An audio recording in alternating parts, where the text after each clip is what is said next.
யோசுவாவின் புஸ்தகம் 1வது அதிகாரம் 5வது வசனம். நீ உயிரோடு இருக்கும்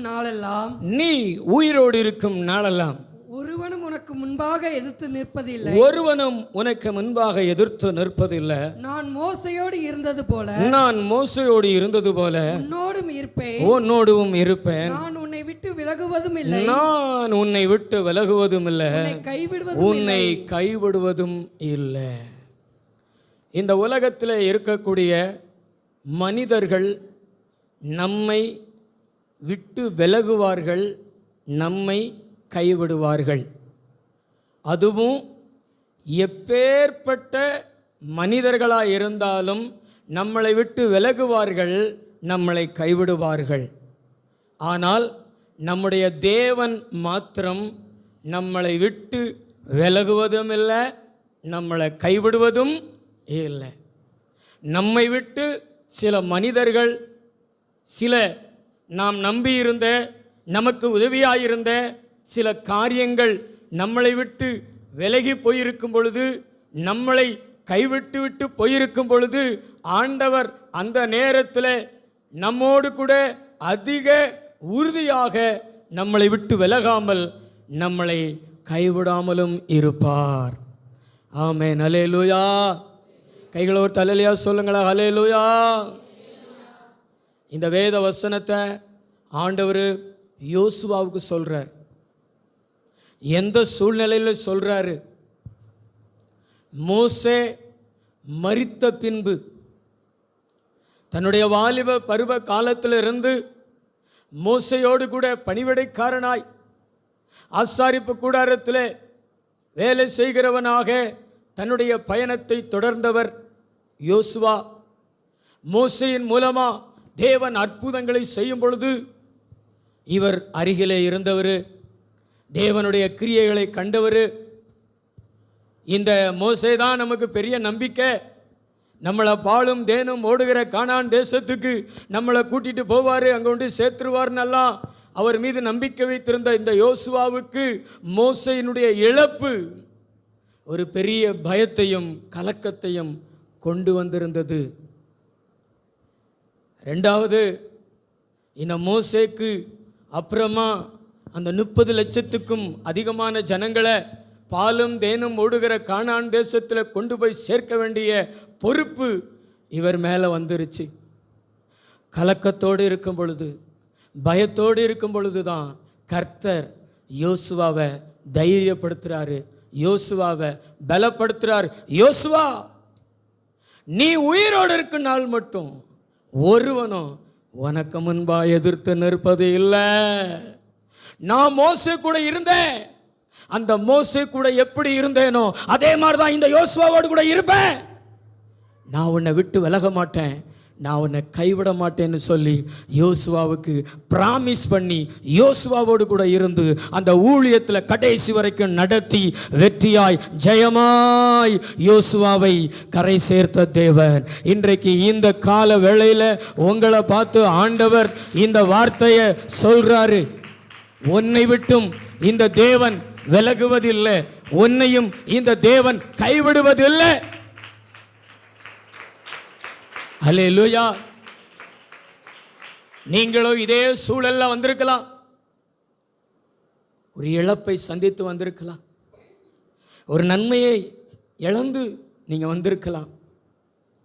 மோசே மாதிரி உங்களுக்கு உதவியாயிருந்த, யோசுவாவுக்கு உதவியாயிருந்த அந்த மோசேயை யோசுவா இழந்தது போல உங்க வாழ்க்கையிலையும் உங்களுக்கு பெரிய உதவியாயிருந்ததை நீங்க இழந்துட்டு வந்து உட்கார்ந்துருக்கலாம். அந்த மோசேயை விட பெரிய நன்மையாக, ஆசீர்வாதமாக நம்மோடு கூட இருக்கிற இந்த தேவன் நம்மளை விட்டு விலகுவதில்லைன்னு சொல்றாரு. உங்களோடு கூட நான் இருப்பேன்னு சொல்றாரு, உங்களை கைவிட மாட்டேன்னு சொல்றாரு. உங்களை பார்த்து தான் சொல்றாரு, உன்னை நான் கைவிட போவது இல்லை, உன் கூட தான் இருப்பேன். நம்புனீங்க நான் நல்ல கை தட்டு. இயேசுவே மக்கு ஸ்தோத்திரம், ராஜா மக்கு ஸ்தோத்திரம் அப்படி சொல்லுங்க. இந்த தேவன் யோசுவாவை பார்த்து, நான் உன்னை விட்டு விலகுவதில்லை, உன்னை கைவிடுவதில்லைன்னு ஏன் சொல்றாரு? தேவன் நம்மளை விட்டு ஏன் விலகக்கூடாது? தம்பி, தேவன் நம்மளை விட்டு ஏன் விலகக்கூடாது? தேவன் நம்மளை விட்டு ஏன் விலகக்கூடாது? தேவன் தான் நம்முடைய ஜீவன். நம்முடைய ஜீவன் தான் தேவன். தெரியுமா உங்களுக்கு? தேவன் தான் நம்முடைய ஜீவன். நம்முடைய ஜீவன் தான் தேவன். இந்த ஜீவன் தேவன் தந்த ஜீவன். இந்த ஜீவன் யார் தந்த ஜீவன்? சொல்லுங்களேன். உங்களுக்குள்ள ஜீவன் இருக்குதா? எத்தனை பேருக்குள்ள ஜீவன் இருக்குது? பக்கத்துல பார்த்து கேளுங்களேன், ஜீவன் இருக்குதா? இப்படி ஒரு கேள்வியா பாஸ்டர்? ஜீவன் இருக்க போய் தான் இங்கே வந்து உட்காந்துருக்கோம். அல்லேலூயா. இந்த ஜீவன் எப்படி வந்தது? ஏதேன் தோட்டத்தில் ஆண்டவர் மண்ணை எடுத்து மனுஷனை தன்னுடைய கைகளினாலே உருவாக்கி அப்படின்னு ஊதினார். அவருடைய சுவாசம் நம்முடைய நாசிக்குள்ளே நமக்குள்ளே வந்தது. நம்ம ஜீவ ஆத்மாவானோம். நமக்குள்ளே இருக்கக்கூடிய சுவாசம், நமக்குள்ளே இருக்கக்கூடிய ஆவி, அது யார் தந்த ஆவி தெரியுமா? அது யாருக்குள்ளே இருந்து வந்த ஆவி தெரியுமா? அது தேவனுக்குள்ளே இருந்து வந்த ஆவி. நமக்குள்ளே இருக்கிற ஜீவன் யாருடைய ஜீவன் தெரியுமா? அது தேவன் தந்த ஜீவன். அதனால தான் இன்னைக்கு தேவன் நம்மிடத்துல நெருங்கி நெருங்கி நெருங்கி வருவார். இந்த ஜீவனை அந்த தேவன் தான் நமக்கு ஆசீர்வாதமாக தர முடியும். ஏன்னா இந்த ஜீவனை இந்த உலகத்தில் இந்த சரீரத்தை விட்டு விலக்கும்படி எத்தனையோ அசுத்த ஆவிகள், எத்தனையோ சக்திகள், மனுஷர்கள், இயற்கை சீற்றங்கள் என்று சொல்லி இந்த ஜீவனை இந்த சரீரத்திலிருந்து பிரிக்கும்படி, விலக வைக்கும்படியாக முயற்சி பண்ணி கொண்டு இருக்கிறது. ஆனால் இந்த ஜீவனை தந்த தேவனே பக்கத்தில் வந்து நின்று இந்த ஜீவன் இந்த சரீரத்தை விட்டு விலகாதபடிக்கு இதுவரைக்கும் காத்து வந்திருக்கிறாரு. இனிமேலும் காக்க போகிறாரு. அல்லேலூயா. நல்ல கை தட்டி, தலைக்கு மேலே கூட கை தட்டி தேவனுக்கு மகிமை சொல்லு.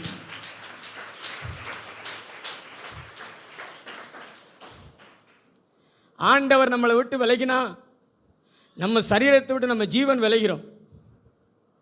நம்ம சரீரத்தை விட்டு நம்ம ஜீவன் விலகிடக்கூடாது என்பதற்காகத்தான் தேவன் நம்மளை பார்த்து சொல்கிறார், நான் உன்னை விட்டு விலகுவதில்லை, நான் உன்னை கைவிடுவதில்லை. ஆண்டவர் விலகாமல் இருந்தால் நம் சரீரத்தை விட்டு நம்முடைய ஜீவனும் விலகாமல் இருக்கும்.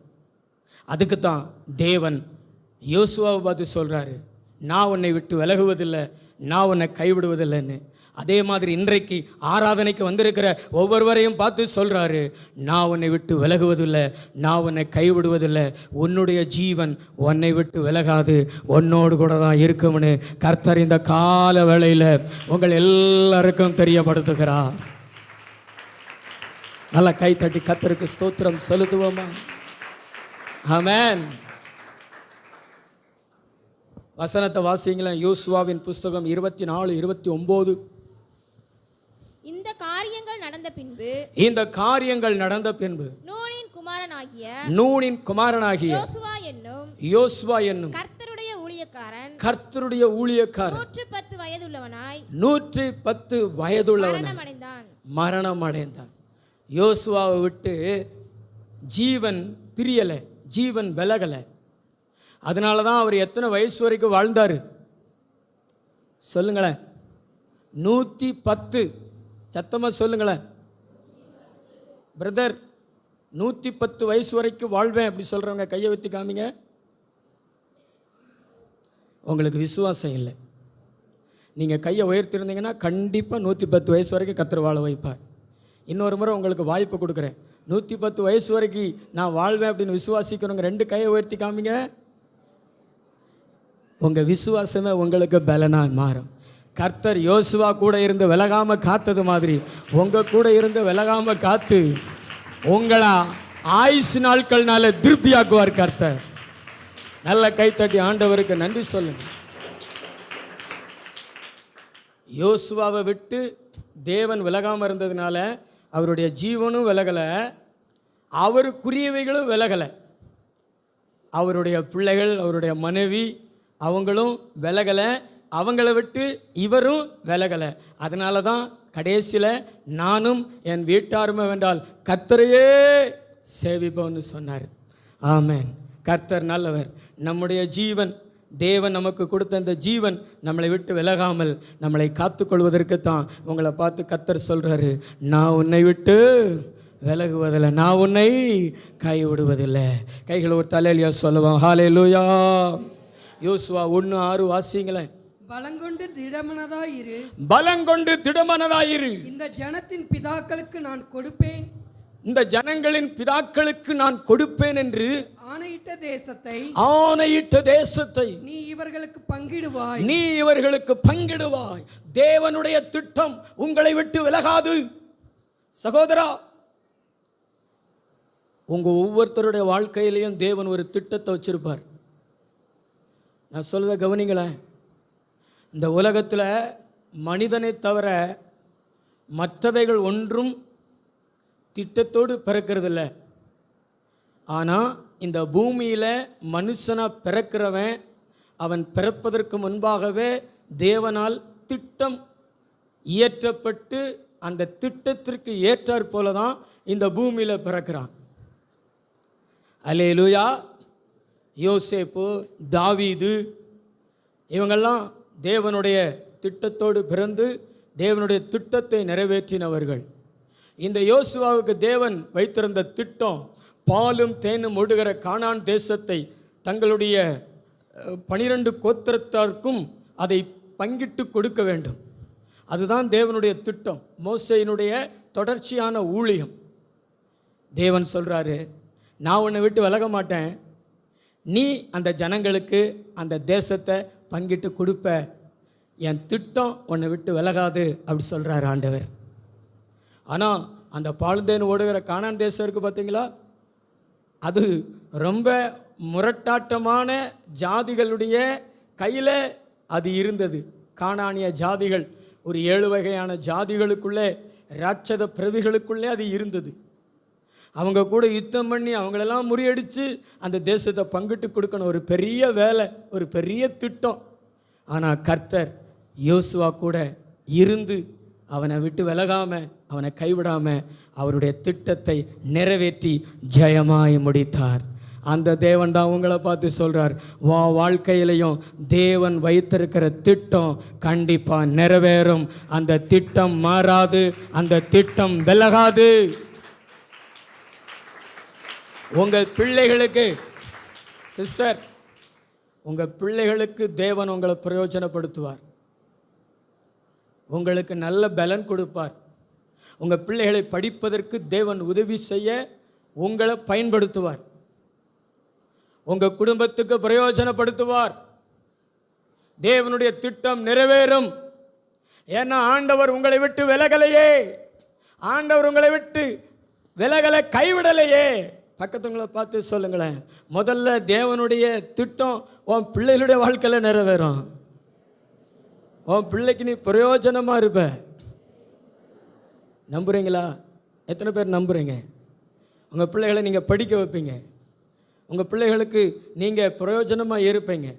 2வது உங்கள் குடும்பத்துக்கு, 3வது சமுதாயத்துக்கு, சபைக்கு கர்த்தர் உங்களை யோசுவா மாதிரி பிரயோஜனமுள்ளதாக மாற்றுவார். உங்களை கொண்டு தேவன் செய்ய நினைத்திருக்கிற அத்தனையையும் ஆண்டவர் நிறைவேற்றி முடிப்பார். உங்களோடு கூட விலகாமல் இருந்து, உங்களை கைவிடாமல் இருந்து கர்த்தர் நிறைவேற்றி முடிப்பார். அல்லேலூயா. தேவரீர், நீர் சகலத்தையும் செய்ய வல்லவர். நீர் செய்ய நினைத்தது ஒன்றும் தடைபட மாட்டாது என்பதை அறிந்திருக்கிறேன். யோபு சொன்னது போல, ஓ நீங்களும் சொல்லத்தக்கதாக யாரும் தடை பண்ண முடியாது. ஏன்னா உங்களோடு கூட இருக்கிறவர், இந்த உலகத்தில் இருக்கிறவனிலோ உங்களிடத்தில் இருக்கிற இயேசு பெரியவர் அல்லவா? அவர் சகலத்தையும் செய்ய வல்லவர் அல்லவா? அவர் வல்லமை உள்ளவர் அல்லவா? அவர் நிறைவேற்றி முடிப்பார். கைகளை ஒருத்தவர் அல்லேலூயா சொல்லுங்களேன். ஹல்லேலூயா, ஹல்லேலூயா. எனக்கு குறித்ததை நிறைவேற்றி முடிக்கும். எனக்காக யாவையும் செய்து முடிப்பவர் நீரே. ஐயா நீரே. எனக்கு குறித்ததை நிறைவேற்றி முடிப்பவர் நீரே. ஐயா நீரே, எனக்காக யாவையும் ஐயா நீரே. அப்பா உமக்கு ஸ்தோத்திரம். ஆமென். கர்த்தர் அவருடைய திட்டத்தை நிறைவேற்றி முடிப்பார். உங்களை ஊழியத்தில் பயன்படுத்துவார். மனுஷர்கள் உங்களுக்கு விரோதமாக எழும்பலாம், உங்களை தள்ளலாம், ஆனால் எதுவும் உங்களுக்கு தடை கிடையாது. அவர் நினச்சதை கண்டிப்பாக நிறைவேற்றுவார். விசுவாசிக்கிறீங்களா? ஆமென். கர்த்தர் நல்லவர். மூன்றாவது ஒரு காரியத்தை வாசிங்க. யோசுவா 24:31.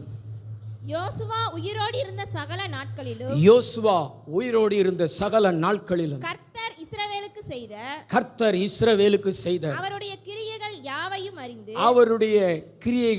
யாவையும் அறிந்து யோசுவாவுக்கு பின்பு வெகு நாள் உயிரோடு இருந்த மூப்பருடைய சகல நாட்களிலும் இஸ்ரவேலர் கர்த்தரை சேவித்தார்கள். முதலாவது ஆண்டவர் சொன்னார், உங்களுடைய ஜீவன் உங்களை விட்டு விலகாது. இரண்டாவது ஆண்டவர் சொன்னார், தேவனுடைய திட்டம் உங்களை விட்டு விலகாது. மூன்றாவது ஆண்டவர் சொல்லுகிறார், தேவனுடைய செயல்கள், உங்களை கொண்டு தேவன் செய்கிற செயல்கள் உங்களை விட்டு விலகாது. நீங்கள் ஆண்டவரால் பயன்படுத்தப்பட்டு உங்கள் மூலமாக தேவன் அற்புதங்களையும் அதிசயங்களையும் செய்து, நீங்கள் இல்லாத போது கூட உங்களை கொண்டு தேவன் செய்த அற்புதங்கள், உங்களுடைய வாழ்க்கையில் தேவன் உங்களுக்கு கொடுத்த கிருபைகள், சாட்சியுள்ள வாழ்க்கை, இதெல்லாம் மற்றவங்களுடைய மனசில் ஆண்டவர் பதிய வச்சிருப்பார். அது மக்களை விட்டு விலகாது. உங்கள் மூலமாக தேவன் செய்த கிரியைகள், உங்கள் மூலமாக தேவன் செய்த செயல்கள் மக்கள் மனதை விட்டு விலகாமல் இருக்கும். மக்கள் பார்த்தீங்கன்னா நீண்ட காலம் நீங்கள் வாழ்ந்த வாழ்க்கையை வச்சு, உங்கள் மூலமாக தேவன் செய்த செயல்களை வைத்து தேவனுக்காக வாழ்ந்து கொண்டிருப்பாங்க, தேவனுக்காக நின்று கொண்டிருப்பார்கள். உங்கள் பிள்ளைகள், உங்களுடைய குடும்பத்தில் உள்ளவர்கள், உங்களுடைய பேர பிள்ளைகள் கூட உங்களுடைய விசுவாச வாழ்க்கையை பார்த்து, உங்கள் ஜெபத்தில் தேவன் கொடுத்த பதிலை பார்த்து, நீங்கள் ஆண்டவருக்கு உறுதியா, உண்மையா, பரிசுத்தமா, நேர்மையா வாழ்ந்த வாழ்க்கையை வைத்து, விசுவாச வாழ்க்கையை வைத்து அவர்கள் ஆண்டவருக்காக உறுதியாய் நிற்பார்கள். ஆமென். நான் சொன்னது புரிஞ்சுதா? பக்கத்தில் பார்த்து சொல்லுங்களேன், நீங்கள் வாழ்கிற வாழ்க்கை, உங்கள் வாழ்க்கையில் நீங்கள் பெற்றுக்கொள்ளுகிற அற்புதங்கள், நல்லா கையை பிடிச்சி சொல்லுங்கள், தேவனிடத்தில் நீங்கள் பெற்றுக்கொள்ளுகிற அற்புதங்கள் அதுக்கு முடிவே கிடையாது. அதை பார்த்து கொண்டிருக்கிற மக்கள் கூட நாளைக்கு கர்த்தர் மேலே விசுவாசம் வைத்து கர்த்தருக்காக உறுதியாக வாழ்வாங்க. அற்புதங்களை பெற்றுக்கொண்டு உறுதியாக வாழ்வாங்க. அநேக நாட்கள் கர்த்தருக்குள்ளே நிலைச்சிருப்பாங்க. நீங்கள் உயிரோடு இருந்தாலும், நீங்கள் உலகத்தில் இல்லாட்டாலும், உங்களை கொண்டு தேவன் செய்த கிரியைகள் மக்களை விட்டு விலகாதபடிக்கு தேவனுடைய அற்புதங்கள், கிரியைகள் மக்கள் மனதிலே பதிய செய்வார் தேவன். நல்ல தலைக்கு மேலே கூட கை தட்டி தேவனை மகிமைப்படுத்துங்க. அதனால தான் இன்னைக்கு தேவன் நமக்கு அற்புதங்களை செய்ய வேண்டும். அதனால தான் இன்னைக்கு தேவன் நமக்கு அதிசயங்களை செய்ய வேண்டும். அல்லேலூயா. இந்த அற்புதங்கள்லாம் முடிந்து போகாது சகோதரர்களே, இந்த அற்புதங்கள்லாம் முடிந்து போகாது. உங்கள் பிள்ளைகள் பார்த்து கொண்டே இருப்பாங்க, உங்கள் பிள்ளைகள் பார்த்து கொண்டே இருப்பாங்க. நீங்கள் ஜெபிக்கிற ஜெபம், நீங்கள் பரிசுத்தமாக வாழ்கிற வாழ்வு, நீங்கள் நேர்மையாக வாழ்கிற வாழ்வு, இதெல்லாம் பார்த்துக்கிட்டே இருப்பாங்க. நாளைக்கு உங்கள் கண்களுக்கு முன்னாடி அவங்க ஆண்டவருக்காக நிற்பாங்க, ஆண்டவருக்காக வாழ்வாங்க.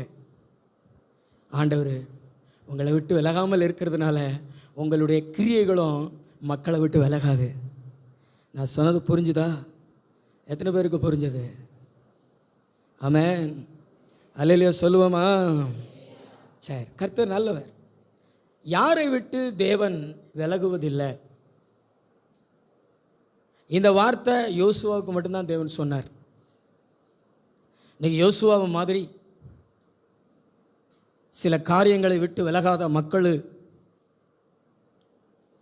மக்களை விட்டு அவர் விலகாமல் யோசுவாவுக்கு செய்தது போலவே தேவன் செய்வார். நம்ம எதை விட்டு விலகக்கூடாது? தேவன் நம்மளை விட்டு விலகாமல் இருக்க நாம் எதை விட்டு விலகக்கூடாது? ஒரு 3 காரியத்தை நான் உங்களுக்கு வேகமாக சொல்கிறேன். ஆமென். பக்கத்துங்களை பார்த்து சொல்லுங்களேன், தேவன் உங்களை விட்டு விலகக்கூடாது அல்லவா? எத்தனை பேர் அப்படி விரும்புகிறீங்க? தேவன் என்னை விட்டு விலகக்கூடாது அப்படி சொல்கிறவங்க 2 கைகளை உயர்த்தி காமிங்க. நல்லா கை உயர்த்தி காமிங்க. இங்கே நடக்கிற எல்லாத்தையும் கர்த்தர் கவனித்து கொண்டிருக்கிறார், பார்க்கிறார். நல்லா தான் கை உயர்த்தி காமிங்களேன். இத்தனை கரங்கள் உயர்த்தப்பட்டிருக்கிறது. தம்பி, உங்களை பார்த்தா நீங்கள் கூட கைக்குள்ளே போட்டுருங்க. பலவீன பாண்டங்களே கையை ரொம்ப உயர்த்தி இருக்குது, ஆனால் பலமான பாண்டங்களே கையை எப்படி வச்சுக்கிட்டு இருக்குது. நீங்கள்லாம் முழங்கால் போட்டு கையை உயர்த்தலாம்னு நினைக்கிறேன். அப்படி செய்வோமா? ஆண் பிள்ளையானாலும் நம்ம யார்? பிரதர் ஜானுடைய பிள்ளை, நம்மளாம் இல்லை, அவர் சந்தோஷ். ஒரு பழமொழி சொல்லுவாங்க, ஆண் பிள்ளையானாலும் ஜான் பிள்ளைன்னு சொல்லுவாங்க. அது ஒரு பழமொழி. சந்தோஷ் ஜான் பிரதருடைய பிள்ளை. கர்த்தர் நல்லவர். உற்சாகமாக அல்லேலூயா சொல்லுங்கள். அல்லேலூயா. தேவன் நம்மளை விட்டு விலகாமல் இருக்க நம்ம விலகக்கூடாத சில காரியங்கள் உண்டு. ஒரு 3 காரியங்கள் உங்களுக்கு சொல்லுகிறேன். யாத்திராகமம் 33:11 வாசிங்க. ஒருவன் தன் சிநேகிதனோடு பேசுவது போல கர்த்தர் மோசேயோடு முகமுகமாய் பேசினார். பின்பு அவன் பாளையத்துக்கு திரும்பினான். நூனின் குமாரனாகிய யோசுவா என்னும் அவனுடைய பணிவிடைக்காரனாகிய வாலிபன் ஆசரிப்பு கூடாரத்தை விட்டு பிரியாதிருந்தான். அல்லேலூயா. யோசுவாவை குறித்து வேதம் சாட்சி கொடுக்கிறது. நூனின் குமாரனாகிய யோசுவா ஆலயத்தை விட்டு, ஆசாரிப்பு கூடாரத்தை விட்டு பிரியாதிருந்தான். இன்னைக்கு இருக்கிற வாலிபர்களை நம்ம எப்படி எழுதலாம் தம்பி?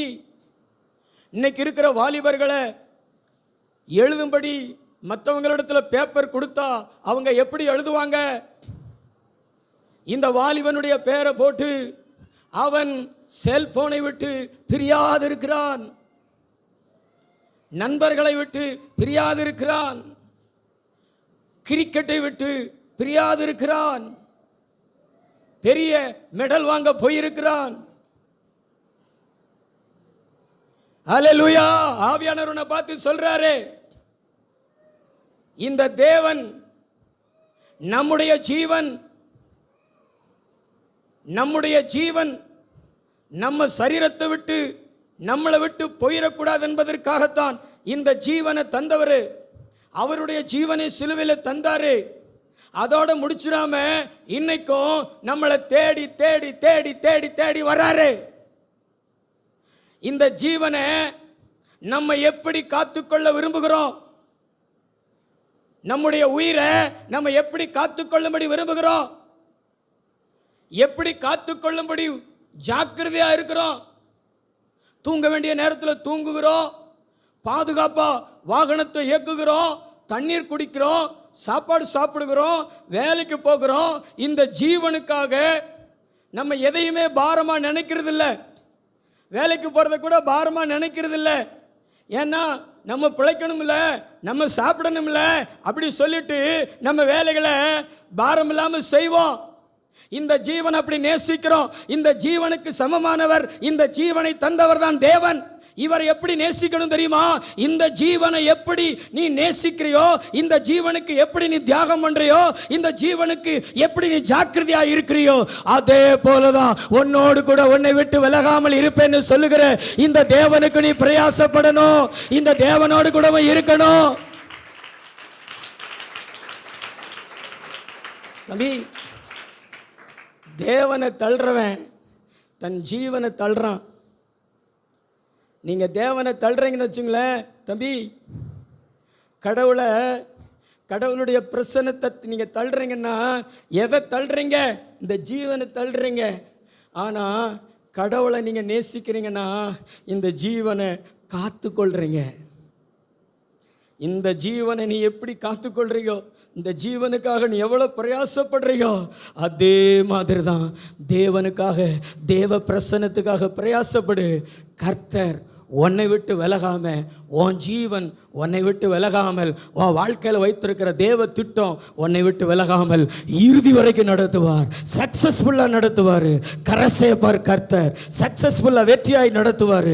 உன் வாழ்க்கையில் எந்த தடைகள் வந்தாலும் கர்த்தர் தூக்கி எரிஞ்சிருவார். யோசுவாவுக்கு சொன்ன வார்த்தையை நிறைவேற்றுவார். நீ உயிரோடு இருக்கும் நாள் மட்டும் ஒருவனும் உனக்கு முன்பாக எதிர்த்து நிற்பதில்லைன்னு சொன்ன வார்த்தையை அவர் நிறைவேற்றி போய்கொண்டே இருப்பார். உனக்கு முன்னாடி வர்றதெல்லாம் தூக்கி தூக்கி எரிஞ்சு போய்கிட்டே இருப்பார். நீயும் தேவனும், நீயும் தேவனும், நீயும் தேவனும், நீயும் தேவனும் வெற்றி நடை போட்டு கொண்டு இருப்பீங்க. தேவ திட்டத்தை நிறைவேற்றுவீங்க. உங்க உயிரை எடுக்க வருகிற அத்தனையும் தேவன் தூக்கி எரிஞ்சுட்டு போய்கிட்டே இருப்பார். நம்பிக்கை இருந்துச்சுன்னா தலைக்கு மேல கை தட்டி ஆவியில நிறைஞ்சு அந்நிய பாஷையில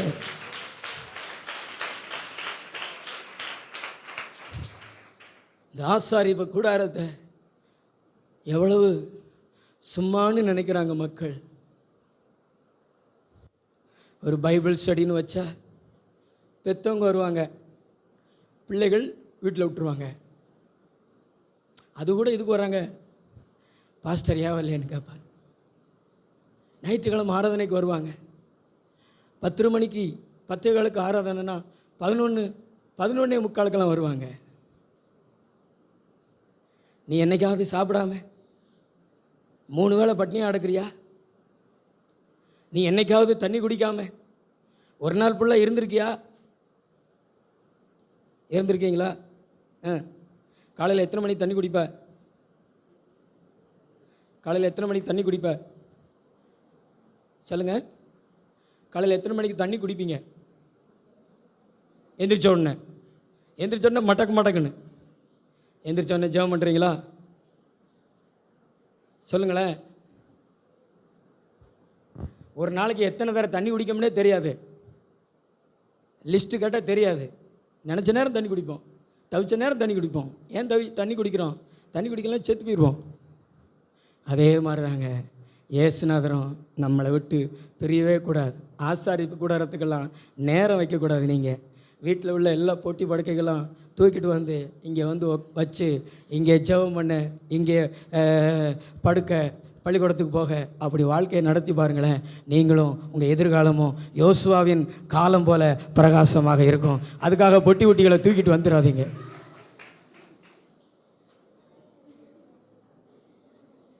அல்லேலூயா. ஜெபத்தில் வந்து கலந்து கொள்ளுங்க. குறிப்பாக ஆராதனையெல்லாம் ஆப்சன்ட் பண்ணாதீங்க. நீங்கள் சம்பந்தம் இல்லாதவங்களாக இருந்தாலும் நீங்கள் சம்பந்தம் உண்டாக்கிக்கிறணும். இந்த ஆசாரிப்பு கூடாரத்துக்கும் யோசுவாவுக்கும் சம்பந்தம் கிடையாது. ஏன்னா ஆசாரிப்பு கூடாரத்தில் லேவியின் புத்திரர்கள் லேவியர்களாக ஆசாரியர்களாக பணிவிட செய்யணும். ஆனால் யோசுவா வந்து லேவியின் புத்திரர் அல்ல. மோசே, ஆரோன் இவங்கெல்லாம் லேவியின் புத்திரர்கள். இந்த யோசுவா வந்து எப்ராஹிம் கோத்திரத்தை சேர்ந்தவர், காலேப் யூதா கோத்திரத்தை சேர்ந்தவர். இவங்களுக்கு ஆசாரிப்பு கூடாரத்துக்கு வேலையே கிடையாது. ஆனாலும் சம்பந்தம் இல்லாவிட்டாலும் தன்னை சம்பந்தப்படுத்தி கொண்டார் யோசுவா. ஆண்டவருடைய வார்த்தை சொல்லுகிறது, நீ சம்பந்தம் உள்ளவளோ அல்லது சம்பந்தம் இல்லாதவரோ அதெல்லாம் ஆண்டவருக்கு பிரச்சனை கிடையாது. என்னிடத்தில் வருகிறவரை நான் புறம்பே தள்ளுவதில்லை. நீ ஆண்டவரை நேசித்து வந்தேன்னா தகுதி இல்லாத ஒன்றை தகுதிப்படுத்தி உன்னை மென்மேலும் உயர்த்த ஆரம்பிப்பார். ஹல்லேலூயா. நான் சொல்கிறது புரிகிறதா? எத்தனை பேருக்கு புரிகிறது? புரியுதா? பக்கத்துங்களை பார்த்து சொல்லுங்களேன், புரியுதா? உனக்கு சம்பந்தம் இல்லாட்டாலும் உனக்கு ஆண்டவர் தேவையில்லாமல் இருக்கலாம். நோய் இருந்தால் தான் சர்ச்சுக்கு போகணும் சுகத்துக்காக அப்படின்னு சில பேர் நினைப்பாங்க. உனக்கு அப்படி ஒரு தேவை இல்லாமல் இருக்கலாம். நீ ஒரு வாலிபனாக இருக்கலாம், அல்லது ஒரு நல்ல அரசாங்க வேலையில் இருக்கலாம். தேவன் உங்களுக்கு தேவைப்படாதவராக இருக்கலாம். அப்படிப்பட்ட சூழலில் நீங்கள் இருக்கலாம். ஆனாலும் நீங்கள் உங்களை சம்பந்தப்படுத்தி கொள்ளணும். ஏன்னா நான் முதல்ல சொல்லிட்டேன், தேவன் தான் ஜீவன். நம்முடைய ஜீவனுக்கு தேவன் தேவையாக இருக்கிறார். ஆமென். ஏன்னா தேவனை தவிர இந்த உலகத்தில் இருக்கிற எதுவுமே நமக்கு ஜீவன் அல்ல. பணம் நமக்கு ஜீவன் அல்ல, பதவி நமக்கு ஜீவன் அல்ல. அதெல்லாம் நம்முடைய ஜீவனை திரும்ப தராது. மனுஷர்கள் நமக்கு ஜீவன் அல்ல. ஒருவனுக்கு திரளான ஆஸ்திகள் இருந்தாலும் அது அவனுக்கு ஜீவன் அல்ல. இயேசுவே வழியும் சத்தியமும் ஜீவனுமாக இருக்கிறார். நீ எப்பெல்லாம் சர்ச்சுக்கு ஓடி வரையோ அப்பெல்லாம் ஜீவனுக்குள்ள ஓடி வராய். நீ தேவனுக்குள்ள ஓடி வருகிறாய். உனக்கு வாழ்வு உண்டு, உனக்கு பிழைப்பு உண்டு. ஆலயத்தை விட்டு பிரியாத மகனே, ஆலயத்தை விட்டு பிரிய நினைக்காதே. ஆமென். பிரியா என்று பேர் இருக்கலாம் உங்களுக்கு. ஆனால் நீங்கள் எப்படி வைத்துக்கொள்ளணும்னா, ஆசரிப்பு கூடாரத்தை விட்டு நான் பிரியா அப்படின்னு உங்கள் பேரை வைத்து கொள்ளுங்கள். அல்லேலூயா. இன்னைக்கு உலகத்தை விட்டு பிரியா, பணத்தை விட்டு பிரியா, டிவியை விட்டு பிரியா, செல்லை விட்டு பிரியா, பிரியா வாயா பிரியா, அப்படித்தான் இன்னைக்கு சாத்தானை கூப்பிட்டு கொண்டு இருக்கிறாங்க. ஆவியானவர் உங்களை பார்த்து சொல்லுகிறார், நான் ஆசாரிய கூடாரத்தை விட்டு பிரியாதவன் என்கிற பேர் உங்க பெயருக்கு முன்னாடி எழுதப்படணும். நீ வாலிபனாக இருக்கலாம், வாலிப மகளாக இருக்கலாம். ஆலயத்தை ஒன்னையும் பிரிக்கவே முடியாத அளவிற்கு நீ ஆண்டவரோடு இணைஞ்சிடணும். நல்ல கையை தட்டி அந்நிய பாஷையில் ஓ லாபா லாபா, ஆண்டவர் உன்னை அபிஷேகம் பண்ணுகிறார். அப்படிப்பட்ட கிருபைகளை உனக்கு வரும் காலங்களில் தரப்போகிறாரு. ஆமென். பேசக்கூடாது. வேதாகமத்தில் ஒரு பெண், லூக்கா சுவிசேஷம் 2:36-37, ஆசேருடைய கோத்திரத்தாலும் பானுவேலின் குமாரத்தியுமாகிய அன்னாள் என்னும் ஒரு தீர்க்கதரிசி இருந்தாள். அவள் கன்னி பிரயாயத்தில் விவாகமானது முதல் 7 வருஷம் புருஷனோடு வாழ்ந்தவளும் அதிக வயது சென்றவளுமாய் இருந்தாள். ஏறக்குறைய 84 வயதுள்ள அந்த விதவை, 84 வயதுடைய அந்த விதவை தேவாலயத்தை விட்டு நீங்காமல் இரவும் பகலும் உபவாசித்து ஜெபம் பண்ணி ஆராதனை செய்து கொண்டிருந்தாள். அவளும் அந்நேரத்திலே வந்து கர்த்தரை புகழ்ந்து எருசலேமிலே மீட்பு உண்டாக காத்திருந்த யாவருக்கும் அவரை குறித்து பேசினாள். அல்லேலூயா. இயேசு கிறிஸ்துவ ஒரு பாட்டி கையில் வாங்குறாங்க. யாரை கையில் வாங்குறாங்க? குழந்தை இயேசு. அவங்கள கையில் வாங்குறாங்க. கையில் வாங்கி இயேசு கிறிஸ்துவை குறித்து மற்றவங்களுக்கு பேசுகிறாங்க. மீட்புண்டாக காத்திருந்தவங்களுக்கு பேசுகிறாங்க. மற்றவங்க இயேசு கிறிஸ்துவை குறித்து கேள்விப்படுறாங்க. அந்த பாட்டியினுடைய பேர் அன்னாள். அவங்களுக்கு 83 வயசு.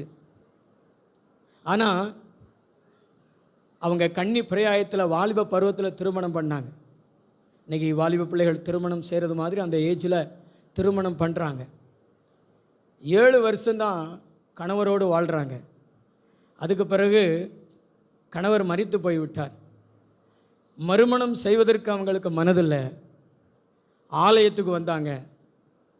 அவங்க வேலையை என்ன வேலை தெரியுமா? இரவும் பகலும் உபவாசம் இருப்பாங்க, ஜெபம் பண்ணுவாங்க, ஆராதனை செய்வாங்க. எத்தனையோ ஆண்டுகள்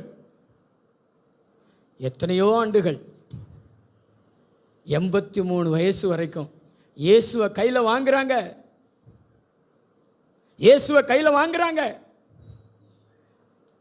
மீட்புண்டாக இயேசு பிறந்திருக்கிறார் என்பதை மற்றவங்களுக்கு சொல்கிறாங்க. இன்னைக்கு அப்படிப்பட்ட அந்நாட்கள் சபையில் இருக்கிறாங்களா? ஆவியானவர் உங்களை பார்த்து சொல்கிறாரு, உங்கள் வாழ்க்கையிலையும் ஆலயத்துக்கு வருகிற வாய்ப்பு இருக்குதோ வாய்ப்பு இல்லையோ அதெல்லாம் யோசிக்காதீங்க. ஆலயத்தையும் என்னையும் ஆசாரிப்பு கூடாரத்தையும் என்னை விட்டு பிரிக்கக்கூடாதுன்னு சொல்லிட்டு நீங்கள் ஆலயத்தில் எப்பொழுதெல்லாம் ஆராதனை நடக்குதோ எப்பெல்லாம் ஜெபம் நடக்குதோ வந்து ஜெபித்து பாருங்கள். நிச்சயமாக சொல்கிறேன், பானுவேலின் குமாரத்திய தீர்க்க தரிசியாக கர்த்தர் அபிஷேகம் பண்ணது மாதிரி உங்களையும் கர்த்தர் ஆவியின் வரங்கள்னாலே நிரப்புவார், நல்ல சரீர சுகத்தினாலும் நிரப்புவார், உங்களுக்கு தீர்க்காயுசையும் தேவன் கொடுப்பார். இந்த தேவன் உங்களை விட்டு விலகாமல், இந்த தேவன் உங்களை கைவிடாமல், அன்னாளுடைய கரங்களில் வந்து வானத்தையும் பூமியை உண்டாக்கின கர்த்தர் அமர்ந்திருந்தது போல நான் உன்னை விட்டு விலகலை, நான் உன்னை கைவிடலை, நீ என்னை விட்டு விலகாமல் இரவும் பகலும் என் ஆலயத்தில் ஜெபம் பண்ணி கொண்டிருந்தாயன்னு சொல்லிட்டு ஆண்டவர் உங்களை பார்த்து பேசுகிற அளவுக்கு உங்களோடு கூட தேவன் இருப்பார். உங்களை விட்டு விலகாமல் இருப்பார், உங்களை கைவிடாமல் இருப்பார்.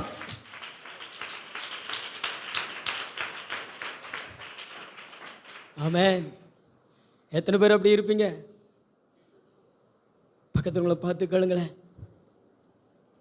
ஒரு 83 வயது ஒரு வயசான அம்மா அத்தனை வயசு வரைக்கும் தேவனை விட்டு பிரியாமல் இருந்திருக்கிறாங்களே. இன்னைக்கு அப்படிப்பட்ட விசுவாசிகளை சபையில் பார்க்க முடிகிறதா?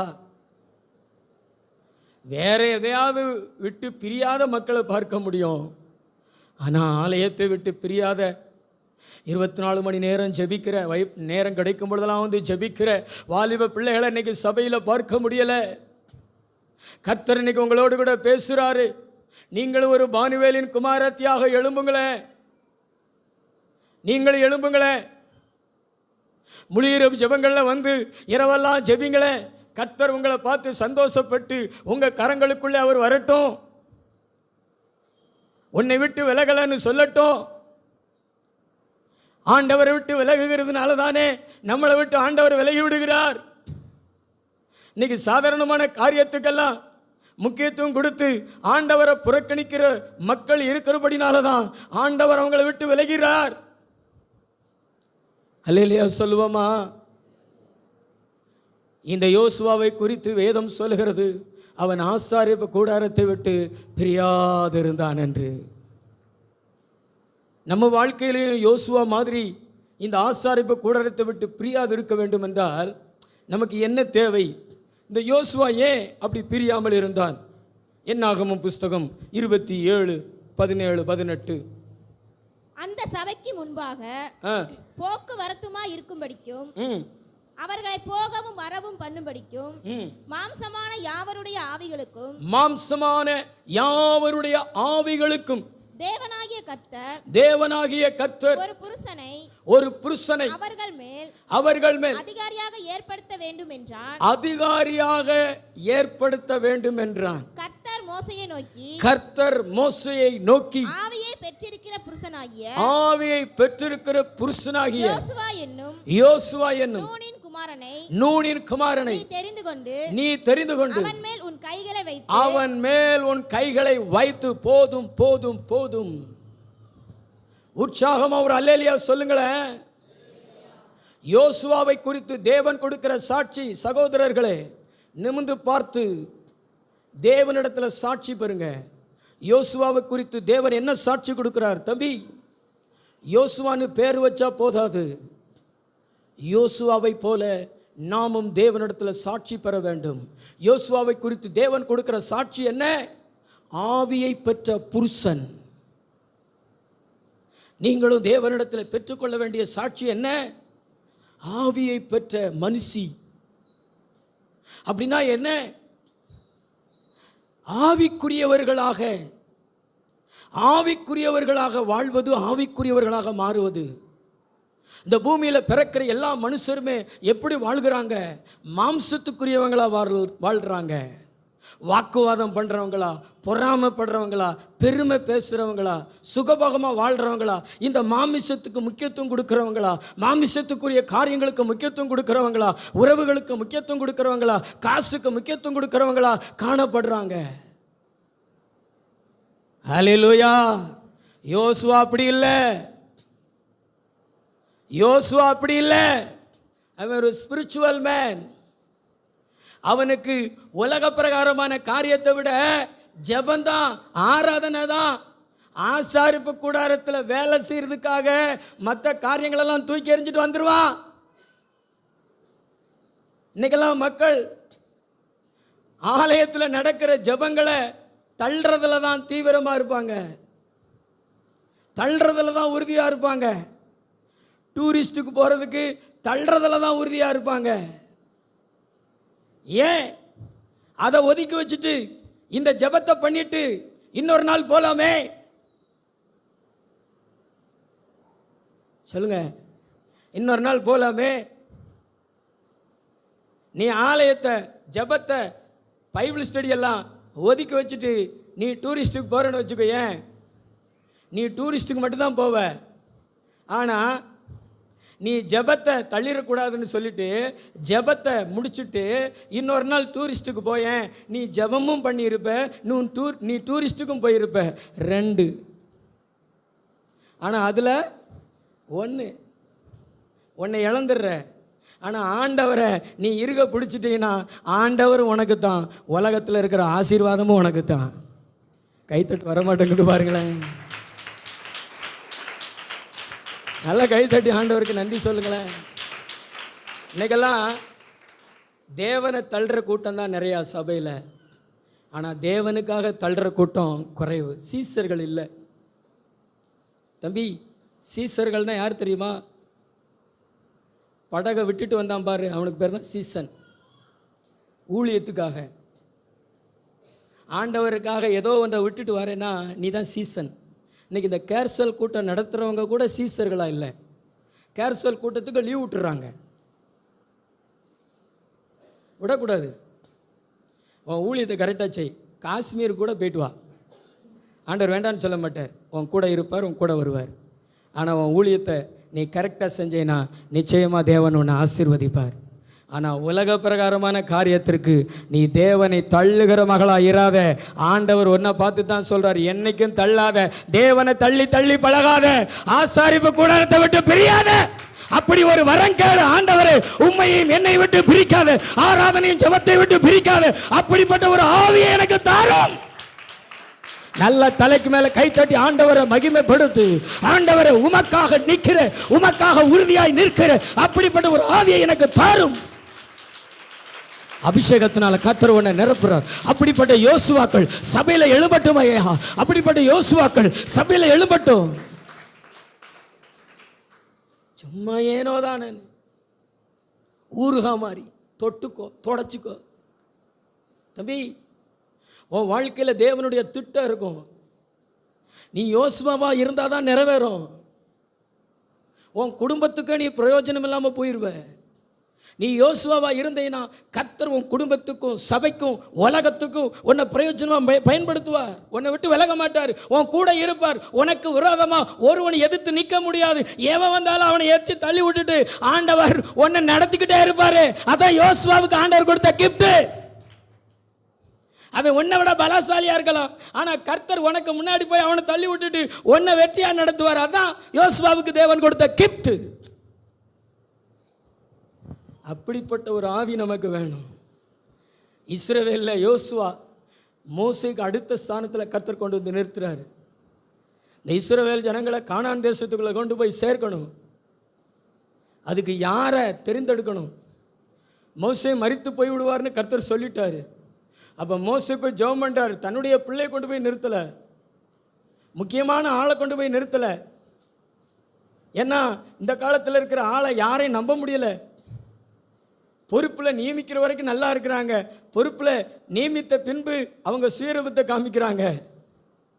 அதனால தான் மோசே ஆண்டவரிடத்துல போய் கேட்குறாரு, யார் எனக்கு பின்னாடி இந்த ஜனங்களை பாலும் தேனும் தேசத்துக்குள்ளே கொண்டு போய் சேர்க்கிற அந்த மேய்ப்பன் யாரியா அப்படின்னு கேட்கும் பொழுதுதான் ஆவியை பெற்ற புருஷனாகிய யோசுவான ஆண்டவர் தெரிந்தெடுக்கிறாரு. ஓ, அவருக்காக ஆவிக்குரிய மனுஷனை நம்ம வாழும் பொழுது நம்ம பேர் தாங்க அவருடைய சிந்தனையில் இருக்கும். நம்மளை அவர் தள்ள மாட்டார். நீ ஆண்டவரை தள்ளலைன்னா அவர் உன்னை சின்ன காரியத்தில் கூட தள்ள மாட்டார். உன் பேரை உச்சரிக்க வைப்பார், உன் பேரை பெருமைப்படுத்துவார். ஆமென். இன்டர்வியூவில் உன் பேரை தான் ஃபஸ்ட்டு கூப்பிட வைப்பார். ஜான்ராஜ் அப்படின்னு கூப்பிட வைப்பார். ஆமென். நம்ம ஆண்டவரை விட்டு விலகிக்கிட்டே இருந்தோம்னா எல்லாரும் பேர் வரும். ஏசுராஜ், காமராஜ், கன்னிமரியால், அப்படி பேரெல்லாம் வரும். இவர் இப்போ கேட்டுக்கிட்டு இருப்பார், எங்கே ஜான்ராஜ். ஜான்ராஜை பார்த்து சொல்லிவிட்டார்கள் போன்ராஜ். அப்படி சொல்ல மாட்டார்கள். நான் ஒரு உதாரணத்துக்காக சொல்கிறேன். ஆனால் ஜான்ராஜ் வேற கூப்பிட வேண்டும் என்றால் நிச்சயமாக ஜான்ராஜ் யோசுவா மாதிரி ஆவியை பெற்ற மனுஷனாக, ஆண்டவருடைய சமூகத்தில் எப்பொழுது வந்து நிற்கிற மனுஷனாக, ஒரு ஆவிக்குரிய மனுஷனாக இருந்தால் முதல் பேர் பார்க்கும் பொழுது போட்டிருக்கும், கூட்ட எழுத்தில் போட்டிருக்கும் ஜான்ராஜ் என்று. அல்லேலூயா. ஓ எவ்வளவு ஆனந்தம் இருக்கும், எவ்வளவு சந்தோஷம் இருக்கும். ஆண்டவரை தள்ளாத மனுஷனை ஆண்டவர் எந்த இடத்துலையும் தள்ளவே மாட்டார். நான் சொல்லுது இருதயத்துக்குள்ள போகுதா? ஆவியானவர் என்கிட்ட பேசுகிறாரு. சிஸ்டர், ஆண்டவரை தள்ளாதீங்க. பக்கத்தில் பார்த்து சொல்லுங்களேன், ஆண்டவரை தள்ளி தள்ளி தான் நீ தள்ளப்பட்ட நிலைமையில் இருக்க. உயர்வில் இருந்து, ஆசீர்வாதத்தில் இருந்து தள்ளப்பட்ட நிலைமையில் இருக்க. ஆனால் இன்னைக்கு ஒரு தீர்மானம் எடு, இனிமே ஆண்டவரை நான் தள்ள மாட்டேன். நான் அள்ளுகிற பங்கு, நான் அள்ளுகிற பங்கு, ஓ நான் தெரிந்து கொண்ட பங்கு என் ஆண்டவர் அப்படி சொல்லி அல்ல. ஆண்டவர் உன்னை உயர்த்துவார், உன் கூட இருப்பார். நல்ல கைத்தட்டி கொஞ்சம் நேரம் ஆவியில் நிறைஞ்சு ஹல்லேலூயா, நல்ல கைத்தட்டி ஹல்லேலூயா. ஆவியானவர் என்னை நிரப்புறார், உங்களை நிரப்புறார். இங்கே இருக்கிற அநேகரை நிரப்பி கொண்டு இருக்கிறார். நான் உன்னை தள்ளுவதில்லை, என்ன தள்ளாத உன்னை நான் தள்ளுவதில்லை. ஆனா இனி சரியா இரு என்று ஆண்டவரை பார்த்து சொல்றாரு. அபிஷேகத்தை நிரப்புறாரு, அபிஷேகத்தை கொடுக்கிறாரு. இன்னையிலிருந்து ஆவியை பெற்ற மனுஷனாக, ஆவியை பெற்ற மனுஷியாக எழும்பே. கர்த்தரை இழிவா, கர்த்தருடைய சமூகத்தை கேவலமா நினைக்காத. இந்த உலகத்தில் உயர்ந்த இடம் பிரதர், நம்மளை உயர்வுக்குள்ளே கொண்டு போகிற ஒரு உன்னதமான இடம்தான் சபை. ஆமென். கண்மலை கிறிஸ்து. இரண்டாவது ஒரு காரியத்தை வாசிக்கலாம். யோசுவா 24:15-16. அப்பொழுது ஜனங்கள் பிரதியுத்தரமாக வேறே தேவர்களை சேவிக்கும்படி, அப்பொழுது ஜனங்களுக்கு பிரதியுத்தரமாக வேறு தேவர்களை சேவிக்கும்படி கர்த்தரை விட்டு விலகுகிற காரியம், கர்த்தரை விட்டு விலகுகிற காரியம் எங்களுக்கு தூரமாய் இருப்பதாக, எங்களுக்கு தூரமாய் இருப்பதாக, நம்மையும் நம்மையும் நம்முடைய பிதாக்களையும் அடிமைத்தன வீடாகிய எகிப்து தேசத்திலிருந்து புறப்பட பண்ணி நம்முடைய கண்களுக்கு முன்பாக பெரிய அடையாளங்களை செய்து நாம் நடந்த எல்லா வழியிலும் நாம் கடந்து வந்த எல்லா ஜனங்களுக்குள்ளும் நம்மை காப்பாற்றினவர் நம்முடைய தேவனாகிய கர்த்தர் தாமே. தேசத்திலே குடியிருந்த எமோரியர் முதலான சகல ஜனங்களையும் கர்த்தர் தமக்கு முன்பாக துரத்தினாரே. ஆகையால் நாங்களும் கர்த்தரை சேவிப்போம், அவரே நம்முடைய தேவன் என்றார்கள். யோசுவா ஜனங்களை நோக்கி நீங்கள் கர்த்தரை சேவிக்க மாட்டீர்கள், அவர் பரிசுத்தமுள்ள தேவன், அவர் எரிச்சலுள்ள தேவன், உங்கள் மீறுதலையும் உங்கள் பாவங்களையும் மன்னியார். கர்த்தர் உங்களுக்கு நன்மை செய்திருக்க நீங்கள் கர்த்தரை விட்டு அந்நிய தேவர்களை சேவித்தால் அவர் திரும்பி உங்களுக்கு தீமை செய்து உங்களை நிர்மூலமாக்குவார் என்றான். ஜனங்கள் யோசுவாவை நோக்கி அப்படி அல்ல, நாங்கள் கர்த்தரையே சேவிப்போம் என்றார்கள். அப்பொழுது யோசுவா 15 வாசிங்க. கர்த்தரை சேவிக்கிறது உங்கள் பார்வைக்கு ஆகாததாய் கண்டால் பின்ன யாரை சேவிப்பீர்கள் என்று இன்று தெரிந்து கொள்ளுங்கள். நதிக்கு அப்புறத்தில் உங்கள் பிதாக்கள் சேவித்த தேவர்களை சேவிப்பீர்களோ, நீங்கள் வாசம் பண்ணுகிற தேசத்து குடிகளாகிய எமோரியரின் தேவர்களை சேவிப்பீர்களோ, நானும் என் வீட்டாரும் வென்றால் கர்த்தரையே சேவிப்போம். ஹல்லேலூயா. இன்னைக்கு தாங்கள் எடுத்த தீர்மானத்தில் எத்தனை பேர் இப்படி உறுதியாய் நிற்கிறார்கள்? ஞானஸ்நானம் எடுக்கும் பொழுது தாங்கள் எடுத்த தீர்மானம், குழந்தை ஆசீர்வாதம் வருவதற்கு முன்பாக தாங்கள் எடுத்த தீர்மானம், திருமணம் நடப்பதற்கு முன்பாக தாங்கள் எடுத்த தீர்மானம், ஆசீர்வாதத்தையும் உயர்வையும் பெற்றுக்கொள்வதற்கு முன்பாக தாங்கள் எடுத்த தீர்மானம் இன்னைக்கு எத்தனை பேருடைய வாழ்க்கையில் கடைசி வரைக்கும் இருக்கிறது? பக்கத்துல பார்த்து கேளுங்களேன், இருக்குதா? ஒரு குழந்தை பிறந்த உடனே காத்தோடு போயிடுது, அப்படிதானே? திருமணம் ஆன உடனே கணவரோடு போய்விடுகிறது. அல்லேலூயா. நமக்கு ஆண்டவர் தருகிற ஆசீர்வாதங்கள்லாம் இருக்கிற நம்ம பயணத்தில் சந்திக்கிற நம்ம வாழ்க்கையில் வருகிற காரியங்கள். ஆனால் நம்முடைய பயணம் தேவனை நோக்கி தேவனுக்குள்ளே தொடர்ந்து கொண்டே இருக்கணும். நம்ம வாழ்க்கையில் வரவோ செலவோ நம்மளை பாதிக்கக்கூடாது. நம்ம எடுத்த அந்த தீர்மானம், நம்ம எடுத்த அந்த உறுதி, இதெல்லாம் நம்மளை விட்டு விலகவே கூடாது, கடைசி வரைக்கும் தொடரணும். யோசுவாவுக்கு 110 வயசாக போகிறது. ஜனங்களை கொண்டு வந்து சேர்த்துட்டார், எல்லாருக்கும் பிரித்து கொடுத்துட்டார். ஆனால் சிலருக்குள்ள விக்கிரக ஆராதனைகளை பார்க்கிறார். சீகேம் என்கிற ஊருக்கு கூப்பிடுறார். கூப்பிட்டு சொல்கிறாரு, ஆபிரகாமுக்கு தகப்பன் தேராகிலிருந்து தொடங்குறாரு. தொடங்கி பாலும் தேனும் ஓடுகிற கானான் தேசத்துக்குள்ள தேவன் கொண்டு வந்ததை சொல்றார். நீங்க கட்டாத வீட்டை ஆண்டவர் தந்தாரே, நீங்க நட்டாத தோட்டத்தை, நீங்க பண்படுத்தாத வயல்வெளிகளெல்லாம் ஆண்டவர் உங்களுக்கு தந்தாரே, அப்படி சொல்லிட்டு ஆண்டவர் செய்த நன்மையை சொல்றாரு. ஆண்டவர் உங்களை வழிகளெல்லாம் காத்து கொண்டாரே, வனாந்தரத்தில் உங்களை பத்திரமாய் கூட்டிட்டு வந்தாரே, அப்படிலாம் சொல்றாரு. சொல்லிட்டு சொல்றாரு, நீங்கள்லாம் கர்த்தரை சேவிக்க மாட்டீங்க. இதுக்கு முன்னாடி வாழ்ந்த அந்த எமோரியர்கள் சேவித்த விக்கிரகங்கள்கிட்ட நீங்கள் திரும்புவீங்க. ஆனால் நீங்கள் போனால் போங்க, நீங்கள் போனால் போங்க. ஆனால் நானும் என் வீட்டாரும் வென்றால் கர்த்தரையே சேவிப்போம். ஒரு குடும்பமாக கர்த்தருக்குள்ளே உறுதியாய் நிற்கிற அளவுக்கு யோசுவாவுக்கு விசுவாசம் இருந்ததுங்க. ஆவியானவர் உங்களை பார்த்து சொல்கிறாரு, நீங்கள் கர்த்தருக்குள்ளே எடுத்த அந்த தீர்மானத்தில் விலகிடக்கூடாது, இடையில விலகிடக்கூடாது. நீங்கள் எடுத்த தீர்மானத்தில் எண்டு வரைக்கும், கடைசி வரைக்கும் உறுதியாக நிற்பீங்கன்னா பைபிள் சொல்கிறது, உங்களை விட்டு தேவனும் விலகுவதில்லை. அல்லேலூயா.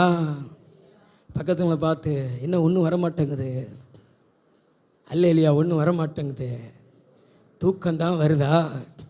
ஆமென். குற்றால அருவியை என்கிட்ட திருப்ப சொல்லுவோமா? ஆமென். அல்லேலூயா. சொல்லுங்களேன் உற்சாகமாக, சத்தமாக தான் சொல்லுங்களேன். பக்கத்துங்களை பார்த்து, நீங்கள் எடுத்த தீர்மானத்தில் உறுதியாக இருக்கிறீங்களா? ஒரு கணவன் மனைவி எடுத்த தீர்மானத்தில் கடைசி வரைக்கும் உறுதியாக நிற்கிறாங்களா? பெரும்பான்மையான பேர் நிற்கிறாங்க, நல்லவங்க. சிலர் நிற்கிறதில்ல. திருமண அறிக்கையில் சொல்கிறாங்கல்ல, பிறர் முகம் பாராமல் இவரோடையே நான் கடைசி வரைக்கும் இருப்பேன், இவளோடையே நான் கடைசி வரைக்கும் இருப்பேன் அப்படின்னு தீர்மானம் எடுத்து அதில் கடைசி வரைக்கும் இருக்கிறாங்களா? இன்பம் வந்தாலும் துன்பம் வந்தாலும் லாபம் வந்தாலும் நஷ்டம் வந்தாலும் வாழ்கிறார்களா? அது மாதிரி தாங்க நம்ம கடைசி வரைக்கும். நமக்கு பிள்ளைகள் பிறந்தாலும், திருமணம் நடந்தாலும், கவர்மெண்ட் வேலை கிடைச்சாலும், வீடு கட்டினாலும், ஒரு கார் வாங்கினாலும், அல்லது கல்யாண வீட்டில் மோர் ஊற்றலைனாலும் நம்ம தீர்மானத்தில் கரெக்டாக இருக்கணும். சில பேர் கல்யாண வீட்டில் மோர் ஊற்றலைன்னு கோச்சிட்டு போயிடறாங்க. கர்த்தாவே உமக்கு கண்ணு தெரியலையா மோர் ஊற்றலை அப்படிங்கிறாங்க. சாதாரணமான காரியத்துக்கெல்லாம் இந்த உலகத்தில் உயர்வு வந்தாலும் தாழ்வு வந்தாலும் நான் எடுத்த தீர்மானத்தில் நானும் என் வீட்டாருமே வென்றால் கர்த்தரையே சேவிப்போம், கர்த்தரையே சேவிப்போம், கர்த்தரையே சேவிப்போம். விக்கிரக ஆராதனை செய்ய மாட்டோம், கோயில் குளங்களில் போய் மொட்டை போட மாட்டோம். நல்லா தான் கையை தட்டி ஆண்டவரை மகிமைப்படுத்துங்க. ஒரு வீடு கட்டினீங்கன்னா கர்த்தரை மகிமைப்படுத்துங்க. இன்னைக்கு நிறைய பேர் பார்த்தீங்கன்னா பெருமை வந்துடுது. ஒரு மனுஷனுக்குள்ள பெருமை வந்துருச்சு என்பதற்கு அடையாளம் என்ன தெரியுமா? அவன் கர்த்தருடைய சமூகத்தை அற்பமாக பார்ப்பான், புறக்கணிப்பான். பெருமை வந்துருச்சு அப்படிங்கிறதுக்கு அடையாளம் அதுதான். பிசாசு பெருமை வந்ததுனால கர்த்தரவன் துதிக்கலை, கர்த்தரவன் ஆராதிக்கலை. அவன் இருதயத்தில் பெருமைக்கு இடம் கொடுத்தான். இன்னைக்கு நிறைய பேருக்குள்ள பெருமைக்கு இடம் கொடுக்கறது அது எப்படி வெளிப்படும் அப்படின்னா, கர்த்தரை ஆராதிக்க மாட்டான், கர்த்தரை பாட மாட்டான், கர்த்தருடைய சர்ச்சை அப்படியே பார்ப்பான், கண்களை உருட்டி உருட்டி பார்ப்பான். ஒரு காலத்தில் நோயோட வந்திருப்பான், பேயோட வந்திருப்பான், வந்து மண்டிட்டு பாஸ்டர் எங்களுக்காக ஜெபம் பண்ணுங்க அப்படின்னு சொல்லியிருப்பான். விடுதலை கிடச்சிருக்கும், அற்புதம் நடந்திருக்கும், கற்பத்தின் ஆசீர்வாதம் கிடச்சிருக்கும், திருமணம் நடந்திருக்கும், வீடை கட்டியிருப்பான், காரை வாங்கியிருப்பான், ஜோராக இருப்பான். ஆனால் இப்போ வந்தோடனே இப்படி இப்படி பார்த்துக்கிட்டு இருப்பான், நீங்கள் தான் பாஸ்டரா அப்படின்னு. பெருமை உள்ளவனுக்கு கர்த்தர் எதிர்த்து நிற்கிறார். நீ ஆரம்பத்தில் கொண்டு வந்த அந்த நம்பிக்கையை கடைசி வரைக்கும் கொண்டு வந்தேன்னா கர்த்தர் உன்னை விட்டு விலகவும் மாட்டார், கர்த்தர் உன்னை கைவிடவும் மாட்டார். கர்த்தர் உன்னோடு கூட இருந்து உன்னுடைய பயணத்தை வெற்றியாக நடத்துவார். நான் சொன்னது புரிஞ்சுதா? ஆமாம். இன்றைக்கெல்லாம் இந்த தசம பாகம் கொடுக்கறது, காணிக்கை கொடுக்கறது, கர்த்தருக்காக ஏதாவது செய்கிறதெல்லாம் பார்த்தீங்கன்னா சமீபத்துலலாம் அப்படி யாருமே செஞ்சதில்லை. இதெல்லாம் லாங் ஏகோ, இந்த பாய், இந்த டிவி, அந்த ஹேட்டு, இதெல்லாம் லாங் ஏகோ முன்னொரு காலத்தில் அப்படி சொல்கிற மாதிரி ஆயிடுச்சு. ஆனால் அன்றைக்கு கஷ்டத்தில் இருந்தாங்க மக்கள்.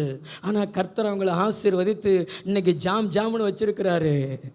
ஆனால் இன்றைக்கு கர்த்தருக்கு கொடுப்பதற்கு மனதில்லை.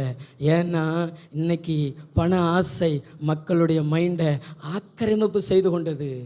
ஆவியானவர் சொல்கிறாரு, எது வருதோ எது போகுதோ பிரச்சனை கிடையாது, ஆனால் உன்னிடத்தில் இருக்கிற இயேசுவை நீ இழந்துடக்கூடாது, அவர் உன்னை விட்டு விலகக்கூடாது, அவர் உன்னை கைவிடக்கூடாது.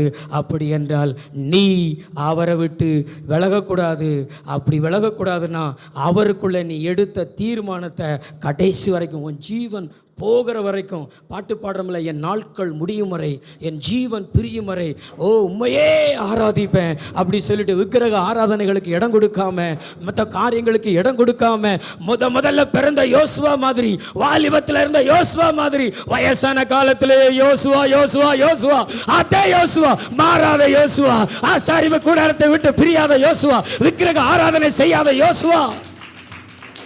நல்லா தான் கையை தட்டி ஆவியில நிறைஞ்சு ஆண்டவரை மகிமைப்படுத்தணும்.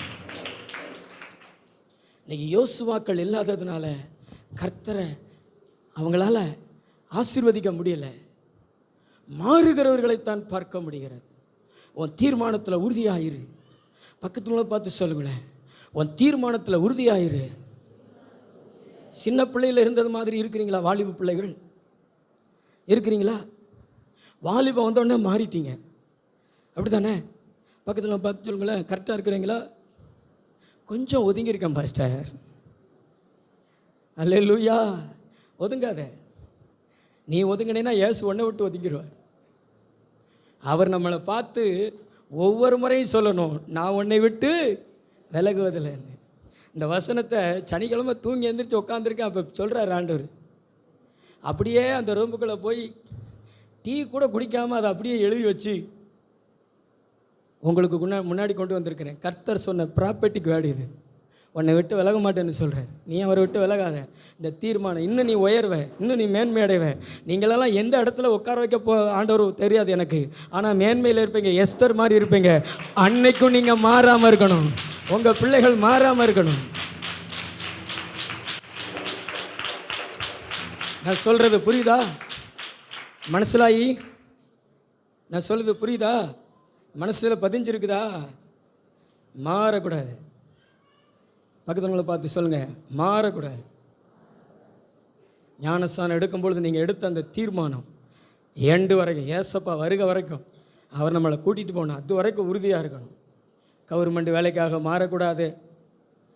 கஷ்டங்கள் வருகிறதுன்னு மாறக்கூடாது. கஷ்டமெல்லாம் வரும், நம்ம ஊரில் நீ மே மாதம் வரப்போகுது, ஊரை விட்டா ஓடி போயிடுறோம். சமாளிக்கிறோம்ல, ஏர் கூலர் வாங்கி சமாளிக்கிறோம்ல. பனிக்காலம் வரும், அப்போ என்ன செய்வோம்? 4 பல் விளக்காத வடக்கன்ஸுகளை கூப்பிட்டு போர்வைகளை வாங்கி பொத்தி படுக்கலையா? அல்லேலூயா. அவன்கிட்ட போய் சொல்லி கொடுத்துறாதீங்க. கை ஒத்துவர் அல்லேலூயா சொல்லுங்களேன். அல்லேலூயா. அவங்களும் மனிதர்கள் தான். கர்த்தருக்கு ஸ்தோத்திரம்.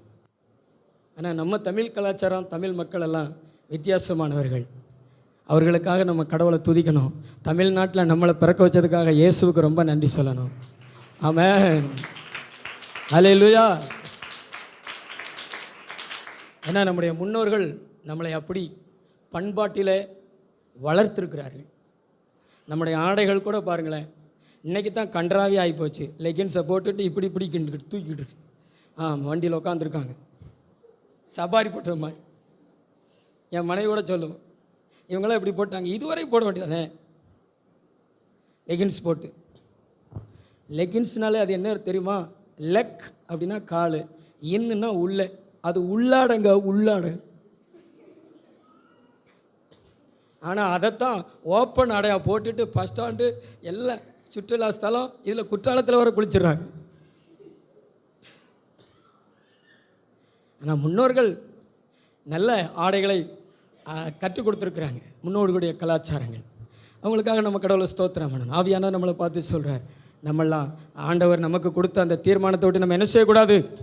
விலகக்கூடாது. கைகளை ஒருத்தி சத்தமாக ஒரு அலையில சொல்லுங்களா? அல்லேலூயா. கடைசியாக ஒரே ஒரு வசனத்தை மட்டும் வாசிச்சிருங்க, முடிச்சிருப்போம். என்னாகமம் புஸ்தகம் 14, 2, 3, 4. இஸ்ரவேல் புத்திரர் எல்லாரும் மோசேக்கும் ஆரோனுக்கும் விரோதமாக முறுமுறுத்தார்கள். சபையார் எல்லாரும் அவர்களை நோக்கி, எகிப்து தேசத்திலே செத்து போனோமானால் நலமாயிருக்கும், இந்த வனாந்தரத்திலே நாங்கள் செத்தாலும் நலம், நாங்கள் பட்டயத்தாலும் அடியும்படிக்கும் எங்கள் பெண் சாதிகளும் பிள்ளைகளும் கொள்ளையாகும் படிக்கும் கர்த்தர் எங்களை இந்த தேசத்துக்கு கொண்டு வந்தது என்ன? எகிப்து தேசத்துக்கு திரும்பி போகிறதே எங்களுக்கு உத்தமம் அல்லவோ என்றார்கள். பின்பு அவர்கள் நாம் ஒரு தலைவனை ஏற்படுத்தி கொண்டு எகிப்துக்கு திரும்பி போவோம் வாருங்கள் என்று ஒருவரோடு ஒருவர் சொல்லிக் கொண்டார்கள். நான் சொல்றது நல்லா கவனிங்க. முதல்ல நம்ம எதை விட்டு விலகக்கூடாது? ஆசாரிப்பு கூடாரம். அது நாம் தேவனை சந்திக்கவும் தேவன் நம்மளை சந்திக்கவும் ஆண்டவர் வைத்த கூடாரம். அதுக்கு இன்னொரு பேர் உண்டு, சாட்சியின் கூடாரம், சந்திப்பின் கூடாரம், ஆசரிப்பு கூடாரம். அப்படி பல பேர்கள் உண்டு. நம்ம அப்பாவை சந்திப்பதற்கு, அப்பா நம்மளை சந்திப்பதற்கு அவர் ஏற்படுத்தின வீடு தான் ஆசரிப்பு கூடாரம். அதை விட்டு நம்ம பிரியக்கூடாது. ரெண்டாவது, அவருக்குள்ளே நம்ம எடுத்த தீர்மானங்களை விட்டு நம்ம விலகக்கூடாது. மூணாவது, ஆண்டவர் சொல்கிறாரு, நம்மளை தேவன் அழைத்திருக்கிற இந்த விசுவாச பாதையை விட்டு, இந்த விசுவாசத்தை விட்டு நாம் விலகிடக்கூடாது. ஆமென். இந்த உலகத்தில் 2 வகையான மக்கள் உண்டு சகோதரர்களே. மனிதர்களை 2 வகையாகத்தான் வேதம் பிரிக்கிறது. ஒன்று விசுவாசி, அவிசுவாசி. நம்ம தேவனை விசுவாசிக்கிறோம், தேவன் நம்மளை ஆசீர்வதிப்பார், தேவன் நம்மளை உயர்த்துவார், தேவன் நம்மளை பாதுகாப்பார், நம்ம அவருக்கு பலி செலுத்துவோம், அவர் நம்மளை பரலோகத்துக்கு கூட்டிகிட்டு போவார் அப்படி சொல்லிட்டு நம்ம அவரை விசுவாசிக்கிறோம். விசுவாசித்து தான் உலகத்தை விட்டு, பிசாசை விட்டு, பாவத்தை விட்டு அவருடைய ராஜ்யத்துக்குள்ளே, அவருடைய சபைக்குள்ளே வந்திருக்கிறோம். ஆனால் இங்கே நாம் திரும்பி பார்க்கக்கூடாது. நாம் விட்டு வந்தவைகளை திரும்பி பார்க்கக்கூடாது. இந்த இஸ்ரவேல் ஜனங்கள் பார்த்தீங்கன்னா எகிப்தை திரும்பி பார்த்தார்கள், சிந்தனையிலே திரும்பி பார்த்தார்கள்.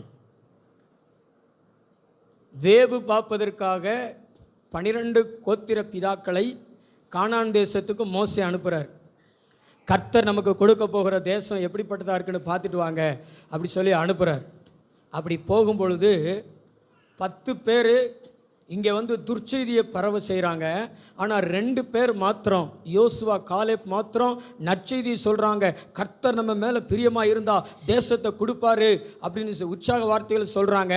ஆனால் அந்த 10 பேர் பார்த்தீங்கன்னா ஜனங்களுடைய இருதயத்தை கரைந்து போக செய்யக்கூடிய, ஜனங்களுடைய இருதயத்துக்குள்ளே கலக்கத்தை உண்டாக்கக்கூடிய வார்த்தைகளை சொல்கிறாங்க. அதனால மக்களுக்குள்ளே பார்த்தீங்கன்னா ஒரே கூச்சல், ஒரே குழப்பம். ஐயோ, இந்த மோசையை நம்பி ஏமாந்துட்டு வந்துட்டோம், அங்கே இருக்கிறவங்க பலவான்கள், அவங்களுக்கு முன்னாடி நம்ம வெட்டுக்கிளிய போல இருக்கிறோம், அவங்கள நம்ம ஜெயிக்க முடியாது அப்படி சொல்லிட்டு அவங்களுக்குள்ள ஒரு தலைவனை ஏற்படுத்தி கொண்டு பார்த்தீங்கன்னா மலை மேலே ஏறி எகிப்துக்கு ஓட ஆரம்பிச்சாங்க.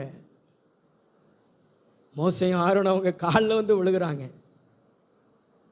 அங்கே அந்த ஜனங்கள் விசுவாச பாதையை விட்டு விலகினார்கள். அவங்க அந்த வனாந்தரத்தில் ஆசீர்வாதத்தை இழந்து போனாங்க, ஜீவனை இழந்து போனாங்க. ஆனால் யோசுவா காலேப் மாத்திரம் விசுவாசத்தில் உறுதியாக இருந்தாங்க. இன்னைக்கு ஆண்டவர் நம்மளை பார்த்து சொல்கிறாரு, நம்ம இருதயத்தில் தேவன் கொடுத்த விசுவாசத்தை வைத்து அவருடைய பாதையில் நம்ம பயணிக்கணும். நிறையா இடங்களில், வேலைக்கு போகிற இடத்துல, ஃபங்க்ஷன் வீட்டில், நீங்கள் சந்திக்கிற நண்பர்கள், டிவி, சீரியலு, இப்படிப்பட்ட காரியத்துல எல்லாம் பிசாசு அவிசுவாசத்தை நம்ம மனசில் போடுவான். நான் முதல்ல சொன்னோம்ல, தேவன் நமக்குள்ளே போட்ட அந்த வார்த்தையை எப்படியாகல நம்மளை விட்டு எடுக்கணும்னு அவிசுவாசத்தை போடுவான். நமக்குள்ள கலக்கத்தை உண்டாக்குவான், நமக்குள்ள பீதியை உண்டாக்குவான், நம்மளை ஆண்டவரை விட்டு வழி விலக செய்வான். இந்த உலகத்தின் மேலே பணம், காசு, பணத்தின் மேலே ஆசையை தூண்டுவான். நீ என்ன கோயில்னு போகிற, கோயிலுக்கு போனால் உன் பிள்ளைக்கு கல்யாணம் நடக்குமா, உன் பிள்ளைக்கு பரீட்சைக்கு பீஸ் கட்டுறதுக்கு பணம் கிடைக்குமா, வேலைக்கு போ, அப்படிலாம் சொல்லுவான். ஆனால் நம்ம என்ன செய்யணும் தெரியுமா? தேவன் நமக்குள்ள வைத்த அந்த விசுவாசத்தில் நம்ம பயணிக்கணும். அந்த விசுவாசத்தை விட்டு என்ன செய்யக்கூடாது? விலகிடக்கூடாது. ஏன்னா வேதம் சொல்லுகிறது, தேவன் ஒருவர் உண்டென்றும் தம்மை தேடுகிறவர்களுக்கு அவர் பலன் அளிக்கிறவர் என்றும் விசுவாசிக்கணும். நான் கர்த்தரை தேடுறேன், கர்த்தரை தேடுறவங்களுக்கு ஒரு நன்மையும் நடக்காது. என் பிள்ளைக்கு திருமணத்தை ஆண்டவர் நடத்துவார், என் பிள்ளைக்கு பரீட்சைக்கு பீஸ் கட்டவும் கர்த்தர் பணம் கொடுப்பார், என் பிள்ளைகளுடைய பிள்ளைகளையும் தந்து கர்த்தர் எங்களை ஆசீர்வதிப்பார், நாங்கள் நினைச்சதை விட மேலா எங்கள் தேவன் ஆசீர்வதிப்பார்னு சொல்லி மற்றவங்களுக்கு பதிலடி கொடுக்கணும். மற்றவங்களை பார்த்து சொல்லணும், போ, எனக்கு தெரியும், எங்கள் ஆண்டவர் பத்தி எனக்கு தெரியும், சின்ன வயசுல இருந்தே எங்களுக்கு தெரியும், அவர்கிட்ட நான் சாப்பாடு வாங்கி சாப்பிட்டுருக்கேன், அவர்கிட்ட நான் பேனா வாங்கி பென்சில் வாங்கி பரீட்சை எழுதியிருக்கிறேன், அவரிடத்துல சோப்பு வாங்கி நான் சோப் போட்டிருக்கிறேன். ஓ, எனக்கு தெரியும், எங்கள் தேவன் எங்களை வெட்கப்படுத்த மாட்டாரு, அவரை நான் தேடுறேன், அவர் என் கூட இருப்பாரு, அவர் என் தேவைகளை சந்திப்பாருன்னு சொல்லணும். ஆமென். ஆனா இந்த விசுவாசத்தை விட்டு என்ன செய்யக்கூடாது தம்பி? விலகிடக்கூடாது. விசுவாசத்துக்குள்ளே இல்லைன்னா விசுவாசத்துக்குள்ளே வாங்க. ஆனால் விசுவாசத்துக்குள்ளே இருந்தீங்கன்னா விசுவாசத்தில் இருங்க.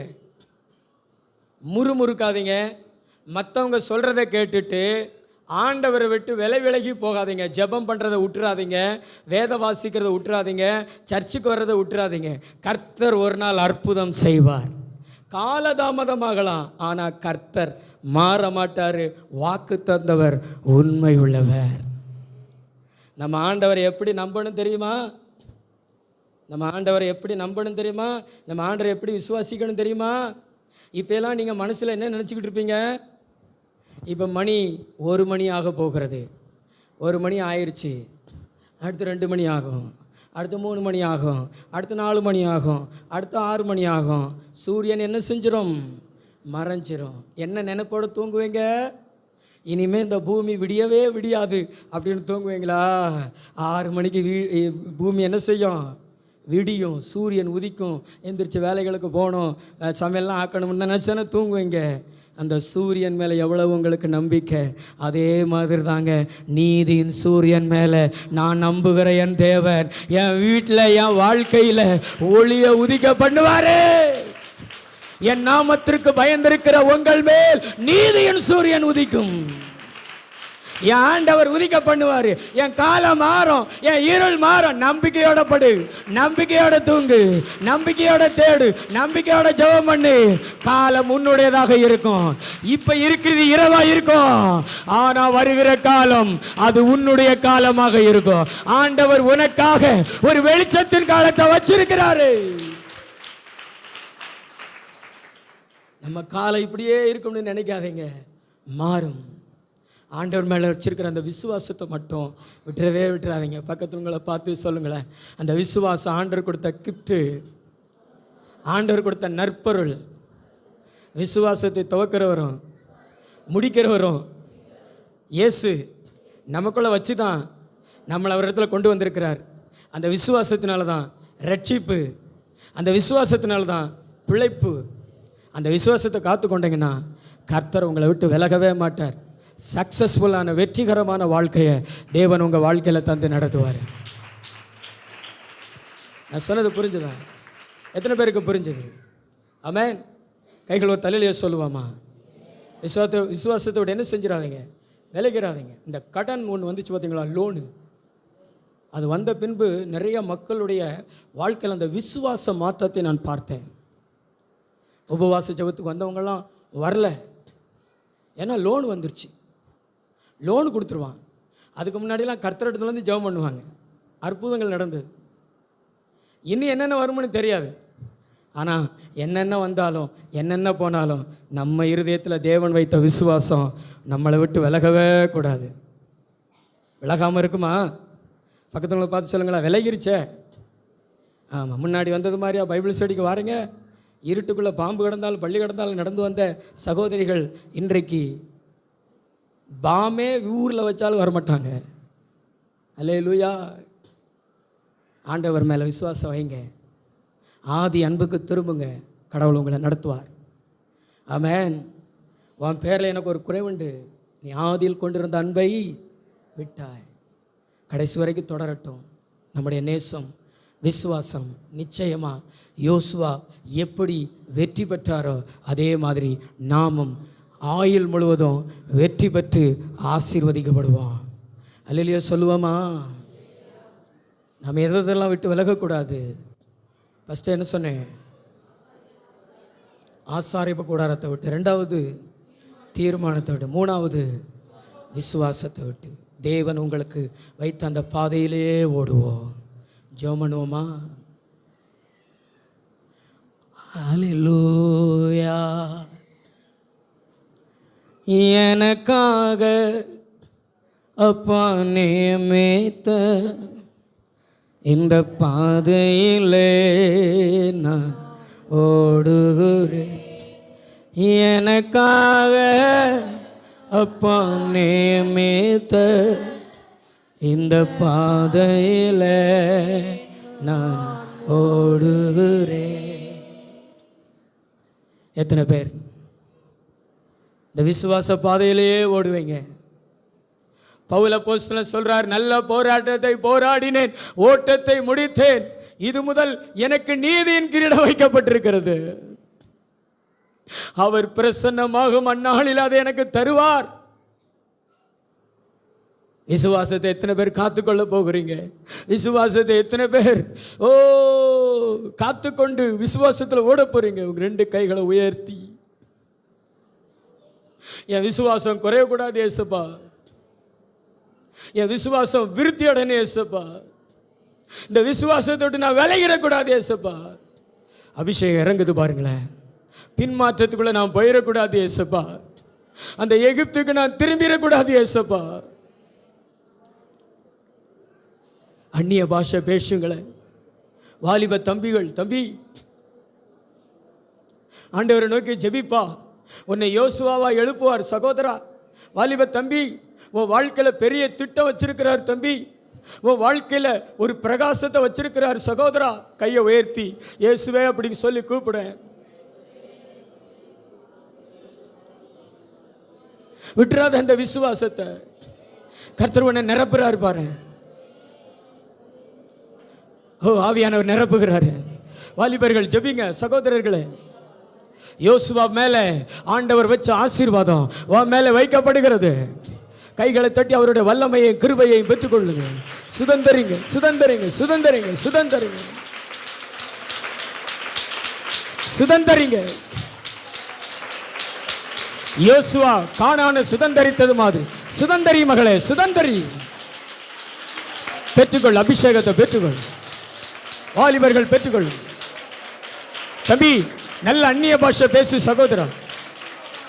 நீ இழந்து போனதை திரும்ப தருவார். ஆண்டவர் உனக்கு தருவார். சத்தமா கூப்பிடு, இயேசுன்னு கூப்பிடு. ஒரு அபிஷேகம் வரும் பாரு, ஒரு பலமான அபிஷேகம் வரும் பாரு. வரங்கள் உன் மேல வரும் பாரு, வரங்கள் உன் மேல வரும் பாரு, உன் பிள்ளைகள் மேல வரும் பாரு.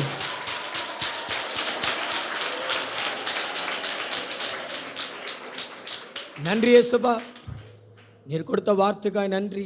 நீர் அழைத்து கொண்டது ஆத்துமாக்களுக்காக ஸ்தோத்திரம். எல்லாரையும் ஆசீர்வதிங்க. எல்லாரும் மேலே நம்முடைய ரத்தத்தை தெளித்து ஆசீர்வதிக்கிறேன். இந்த வாரம் முழுதும் கூட இருங்கப்பா, பாதுகாத்து கொள்ளுங்கப்பா. சாட்சியாக நிறுத்துங்க.